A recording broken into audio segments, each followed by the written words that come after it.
Bonjour et bienvenue à la critique exigeante pour ce top 5 des meilleures attaques dans Dragon Ball. Et je vais vraiment me concentrer davantage sur Dragon Ball, le manga, aussi l'anime, mais on exclut un petit peu Dragon Ball Super, et on exclut un peu les films, donc vraiment des attaques qu'on a vues souvent à l'œuvre, et qui font partie du truc de base. Hein. Et dans le jeu, je précise, meilleures attaques dans un combat, donc elles sont pratiques. Donc vous comprendrez bien évidemment qu'on vire le Genki Dama, c'est pas tellement utilisable dans un combat singulier. La même chose pour un Makanko Sampo. Donc vraiment pour moi les meilleures attaques, celles que tout le monde devrait apprendre parce que c'est trop pété. Et bref. Donc sans plus tarder, à la 5e position. Ici c'est vraiment, il y a beaucoup de choses, c'est un peu une catégorie fourre-tout où je mets des pouvoirs qui pourraient être à la première place tellement qu'ils sont puissants, mais qui relèvent davantage de pouvoirs spéciaux qui ne peuvent pas être appris par d'autres personnes et qui au final sont juste trop pétés. Hein. Donc, j'ai le pouvoir de Toto le lapin hein, qui te touche, te transforme en carotte, ne l'oubliez pas dans le début de Dragon Ball.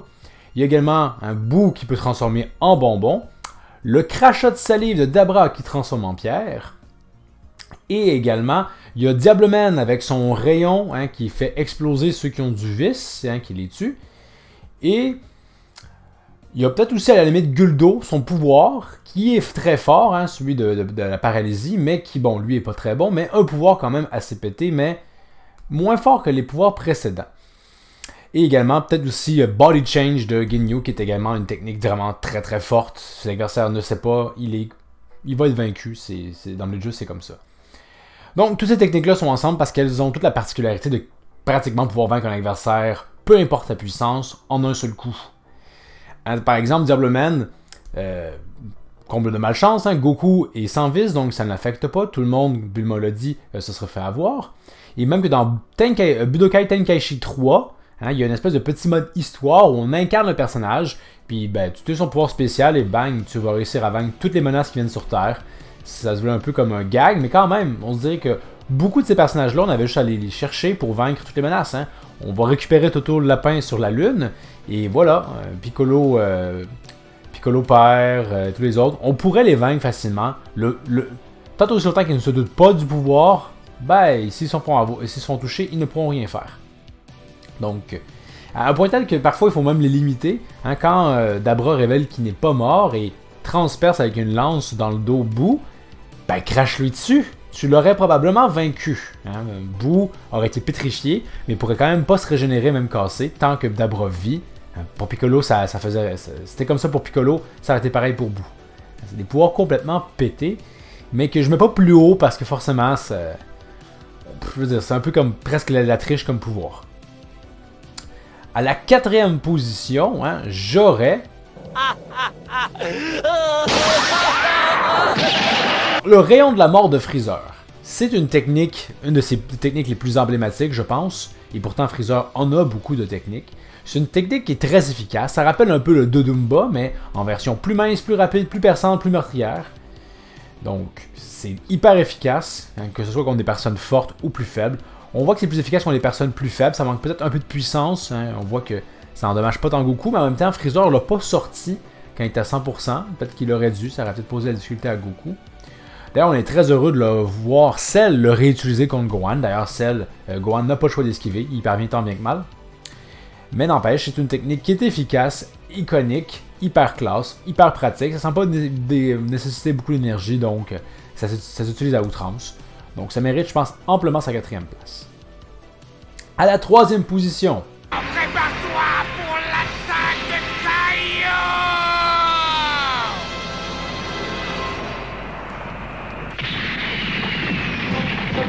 Donc le Kaioken. Je le mets pas plus haut parce que Kaioken est très versatile. C'est très fort, mais je le mets pas plus haut parce que quand même, ça bousille son utilisateur. Mais toutes les techniques qu'on va parler, elles seraient boostées hein, par un Kaioken. Presque toutes. Donc, il y a de ça. En plus, le Kaioken, hein, ça appelle en nous un petit côté fanboy, forcément, parce qu'il y a un côté multiplicateur. Hein, Kaioken x1, x2, x3, x4, etc. Jusqu'à un x20. Hein, c'est pas rien. Là, en plus, ça gonfle les muscles. Fait que le Kaioken, en plus d'être une technique, est un peu une transformation. Donc, ça fait plaisir. Les meilleurs moments, je pense, dans Dragon Ball sont avec le Kaioken. Hein, Goku qui se pousse à ses limites pour réussir à vaincre Vegeta. On notera que l'épisode 30, je pense, hein, ou dans le début de l'épisode 31 avec ça, est un des meilleurs moments, je trouve, même en VF, ça fait vraiment le café. Donc vraiment, Kaioken, c'est classe, efficace, et c'est pas pour rien que, ben, en fait, on trouvait ça dommage, hein, que dans Dragon Ball, passer l'arc Freezer, que ça soit oublié, et on trouve aussi dommage, en fait, que personne d'autre n'ait vraiment pris le temps de l'apprendre, alors que certains ont pourtant vu Kaio. C'est dommage. C'est pour ça que quand ça revient finalement dans Dragon Ball Super, je peux comprendre l'enthousiasme des fans. C'était nous ramener une technique qui nous faisait très plaisir et qu'on était un peu déçus de ne pas avoir revu. Donc c'était bien plaisant. D'ailleurs, c'est très appréciable que dans Multiverse, le Kaioken est présent, notamment utilisé par Videl dans cette temporalité un peu étrange avec Tortue, Krillin génial, etc. Donc une technique et une transformation à la fois, que demander de plus? À la deuxième position.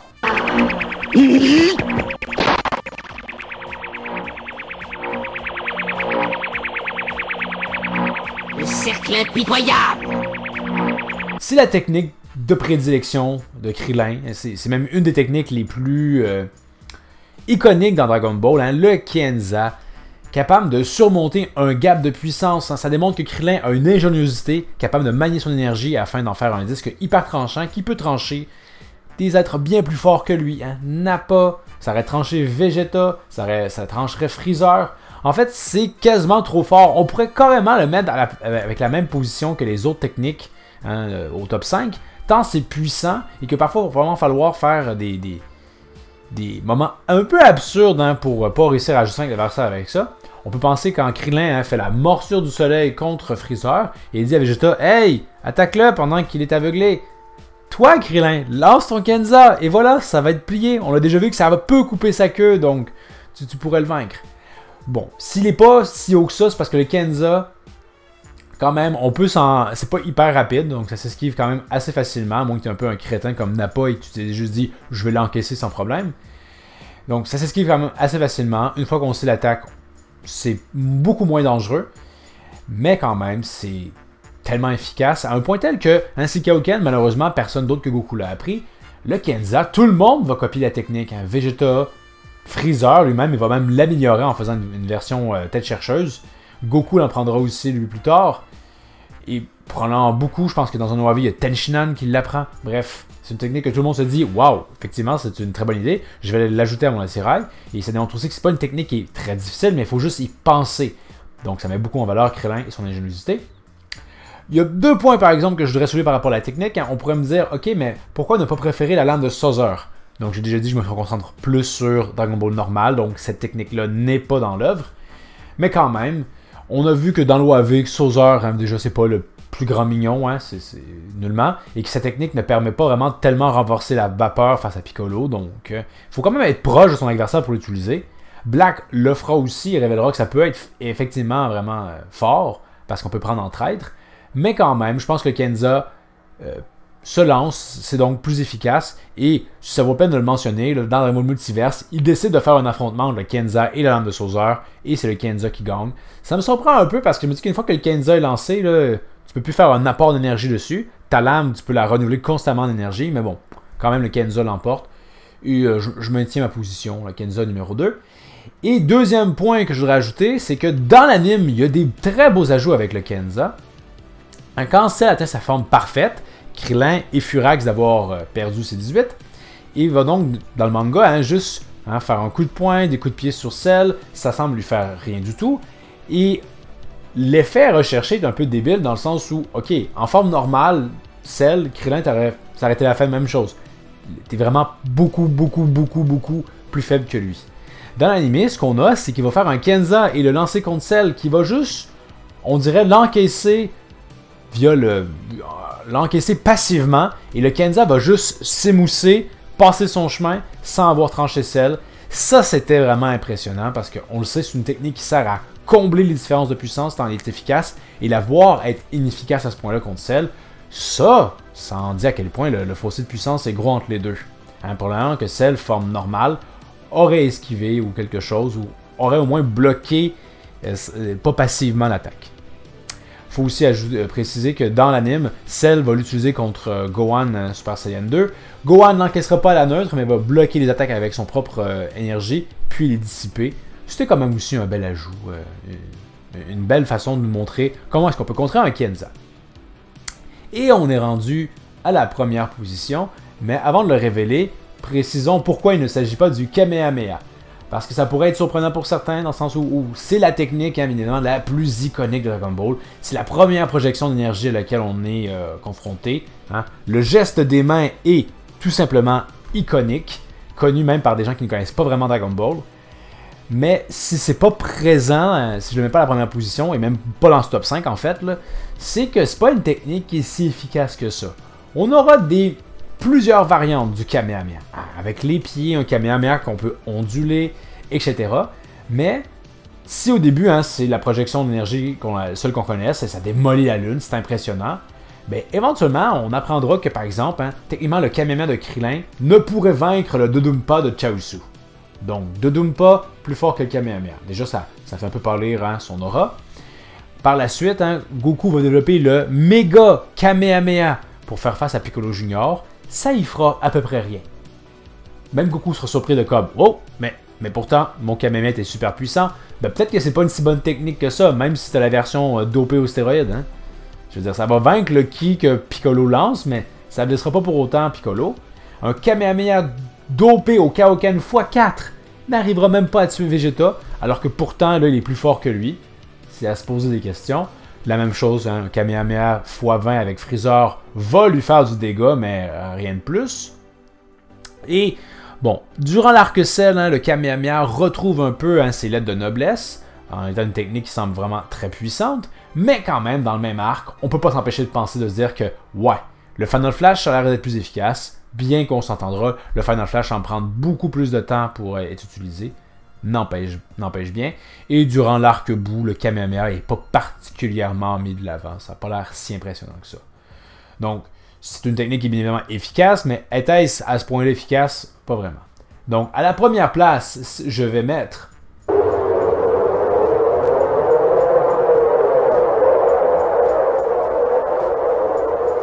Attends de goûter à ma super technique de foot de feu!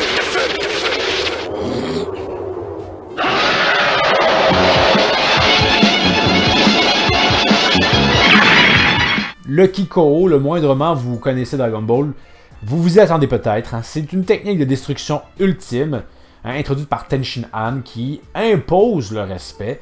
Je veux dire, Ten Shin Han aurait tout simplement pu gagner le 22e tournoi des arts martiaux. Juste comme, sans prévenir Goku, Kiko, c'est réglé, plié, il est mort. C'est à ce point-là puissant. Même Goku se dit, hey, je vais l'encaisser, là, je vais pas me désister. Non, il se rend compte que ouais, il faut qu'il esquive, sinon c'est la mort assurée. C'est pas rien quand même. Et lors du 23e tournoi d'arts martiaux, même si Goku révèle qu'il est beaucoup plus fort et beaucoup plus rapide que Ten Shin Han, il a quand même peur que Ten Shin Han utilise quand même le Kiko. Ça en dit à quel point c'est une technique qui est très forte. C'est une technique qui a un pouvoir de destruction quand même assez incommensurable. Ça peut pas être autant... utilisé à outrance que d'autres techniques, bien sûr, notamment le Kamehameha, mais ça n'a pas tant besoin de, ça va vaincre l'adversaire, le moindrement que le fossé de puissance n'est pas trop élevé. Et bon, par contre, justement, durant l'arc Saiyan, un Ten Shin Han affaibli, précisons-le, va faire peur à Nappa avec son Kiko, mais sans le vaincre. En même temps, c'est un Kiko avec justement une seule main. On ignore à quel point ça pouvait affecter la puissance de l'attaque. Mais quand même, ça voulait surtout dire que, malgré la puissance démentielle du Kiko, Nappa est hyper résistant, c'est un peu ça l'idée, à un point tel que Piccolo et Krillin se disent qu'il n'y a plus rien à faire. Si on avait peu d'espoir, maintenant il n'y en a plus. Clairement, il est trop balèze. Et ensuite, malheureusement, Ten Shin Han est un peu relégué aux oubliettes. Il faudra attendre la saga Cell pour que le Kikoru revienne et lui démontre que, malgré l'immense fossé de puissance, Ten Shin Han est quand même capable de immobiliser Cell pendant 45 secondes avec une utilisation à outrance du Kikoru. Ça en dit quand même long sur la technique à quel point c'est puissant. Et finalement, la dernière fois qu'on voit le Kikoru en action, c'est pour bloquer une attaque de Buu, de Buuan même, de la part de Ten Shin Han. C'est sûr que Buuan n'était pas à fond la caisse avec ce Kikoru-là qu'il lançait, mais n'empêche, ça démontre quand même que le Kiko-A, j'oublie mes termes, mais bref, l'attaque énergétique que Buuan lançait n'était pas à plomb la caisse, mais ça démontre quand même que le Kiko est vraiment très puissant pour réussir quand même à la contrer. C'est une technique qui sera seulement utilisée par Tenshin Han, et ça se comprend dans le sens où si d'autres utilisaient, il n'y aurait pas tant de menaces que ça. Je veux dire, un Cell qui s'élève dans le ciel, Gohan, Kiko, voilà, c'est réglé. Il n'y aura pas de comme, vite, il faut que tu l'achèves, non, il serait juste mort.